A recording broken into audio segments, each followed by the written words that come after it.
જય શ્રી રામ મિત્રો, હર હર મહાદેવ, ભારત માતા કી જય. હું છું તમારો કમલેશ વાડ. ખાસ મને જણાવતા આનંદ થાય છે કે એક સરસ મજાનું આપણા ભારત દેશ અને ભારત દેશમાં જે આપણો ભગવો લહેરાય છે એ ભગવાના પ્રત્યે ખૂબ લાગણી અને એવો એક સાધુનો દીકરો એટલે અમારો દેવ પગલી ગુજરાતી કલાકાર રોકસ્ટાર, અને એણે એના વિચારો અને આખી ટીમ બધાએ ભેગા મળીને એક સરસ મજાની પિક્ચર આપણા હિન્દુત્વ ઉપર, અને ખાસ કરી આપણે ગુજરાતી છીએ અને આપણે આપણા અમુક વાણી વર્તન ભૂલી ના જવા જોઈએ, અને એને મેસેજ આપતું એક સરસ મજાનું દેવભાઈ પગલીનું પિક્ચર આવી રહ્યું છે જેનું નામ છે અંગ્રેજ જીવે છે.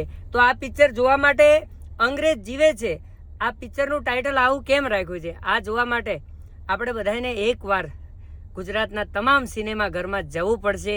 જ્યાં જ્યાં આ પિક્ચર પડે, જ્યાં જ્યાં જે સનાતની હોય અને ભગવાને માનતા હોય ને, તો આ પિક્ચર જોવા જવું પડશે. અને હું પોતે કમલેશ બારોટ, દેવભાઈ પગલી અને એમના આખા જે આ પિક્ચર બનાવવામાં જેણે સપોર્ટ આપ્યો છે, સાધુ સંતો મહંતો અને પ્રોડ્યુસર બધાને હું વચન આપું છું કે મારા આખા ફેમિલીને લઈને હું આ પિક્ચર જોવા જરૂર જઈશ, જેનું નામ છે અંગ્રેજ જીવે છે. તો તમે પણ જજો. ભારત માતા કી જય જય જય શ્રી રામ.